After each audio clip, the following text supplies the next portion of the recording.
دوستو آپ نے ہاتھی تو ضرور دیکھا ہوگا، زمین پر پایا جانے والا دنیا کا سب سے بڑا جاندار۔ جنگل کا بادشاہ شیر بھی اس سے لڑتے وقت کئی دفعہ سوچتا ہوگا، لیکن کیا آپ جانتے ہیں کہ ہماری اس دنیا میں ہاتھی سے بھی کئی گنا بڑا جاندار موجود ہے؟ جی ہاں، سمندر میں پائے جانے والی نیلی ویل مچھلی۔ اس کی لمبائی تقریباً 80 سے 100 فٹ اور وزن تقریباً 100 سے 200 ٹن تک ہو سکتا ہے۔ اس کے دل کا وزن ایک چھوٹی سی کار یعنی تقریباً 400 کلو گرام تک ہوتا ہے، جبکہ اس کی زبان کا وزن 3 ٹن کے قریب ہوتا ہے۔ اس ویل مچھلی کی خوراک زیادہ تر کرل یعنی چھوٹے جھینگے نما سمندری جاندار ہوتے ہیں، اور یہ روزانہ تقریباً 3 سے 4 ٹن کرل کھاتی ہے، جو کہ تقریباً ایک بڑے ہاتھی کے وزن کے برابر ہے۔ شکار کرنے کے لیے یہ اپنے جبڑے کھول کر پانی کے ساتھ کرل کو نگل لیتی ہے اور پھر پانی چھان لیتی ہے۔ نیلی ویل مچھلی کی اوسطن عمر 80 سے 90 سال ہوتی ہے۔ بعض نیلی ویل مچھلیاں 100 سال تک بھی زندہ رہتی ہیں۔ ان کی عمر کا تعین ان کے کانوں میں موجود موم کی پرتوں سے کیا جاتا ہے۔ یہ مچھلی عموماً قطب شمالی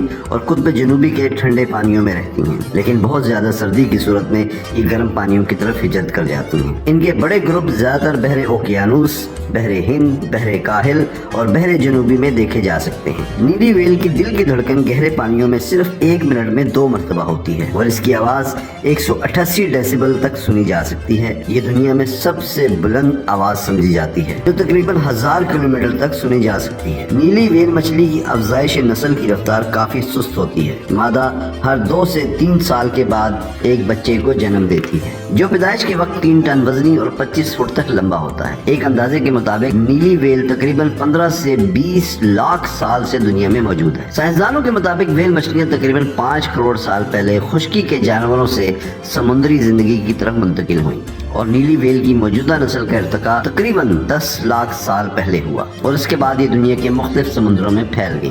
قدیم انسانی تہذیبوں کے کچھ آثار میں بڑی ویل مچھلیوں کا ذکر پایا جاتا ہے، لیکن نیلی ویل کی دریافت جدید دور میں 19ویں صدی کے آخر اور 20ویں صدی کے اوائل میں ہوئی۔ نیلی ویل کو پہلی بار 17ویں یا 18ویں صدی کے دوران یورپی ملاحوں نے نوٹ کیا، جب وہ بحر اوقیانوس، بحر کاہل اور بحر جنوبی میں سمندری سفر کر رہے تھے۔ سائنسی طور پر 1828 میں ایک فرانسیسی ماہر حیات رینی لیسن نے اسے شناخت کیا، لیکن نیلی ویل کا پہلا تفصیلی سائنسی مطالعہ 19ویں صدی کے آخر میں شروع ہوا، جب جدید ویلنگ ٹیکنالوجی ہارپون گنز کی ایجاد ہوئی اور نیلی ویل مچھلی کو شکار کیا جانے لگا۔ نیلی ویل اپنی جسامت اور تیز رفتاری کی وجہ سے ابتدائی دور میں شکار کرنے والوں کے لیے ایک چیلنج سمجھی جاتی، اس کی وجہ سے اس کے بارے میں معلومات حاصل کرنے میں تاخیر ہوئی۔ نیلی ویل مچھلی کی آبادی 20ویں صدی کے شکار کے بعد شدید متاثر ہوئی، خاص طور پر سن 1900 سے لے کر 1966 کے دوران تقریباً 3 لاکھ نیلی ویل مچھلیوں کو مار دیا گیا۔ اس کے بعد 1966 میں ہی انٹرنیشنل ویلنگ کمیشن IWC نے نیلی ویل کی شکار پر پابندی لگا دی، جو اب تک برقرار ہے۔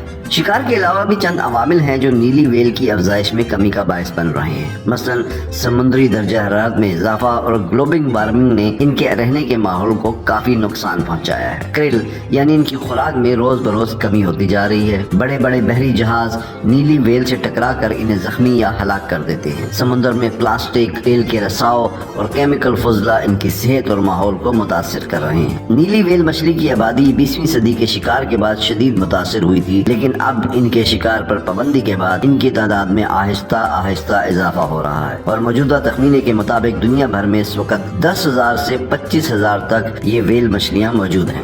IUCN international union for conservation of nature کے مطابق نیلی ویل مچھلیوں کی نسل کو ختم ہونے کا خطرہ موجود ہے۔ یہ دنیا کی سب سے بڑی اور منفرد مخلوق ہے۔ اسے بچانے کے لیے عالمی سطح پر تعاون، قوانین کی پابندی اور ماحولیاتی تحفظ کے اقدامات کی اشد ضرورت ہے۔ اگر عالمی سطح پر حفاظتی اقدامات جاری رکھے جائیں گے تو ان کی نسل کو مکمل ختم ہونے سے بچایا جا سکتا ہے۔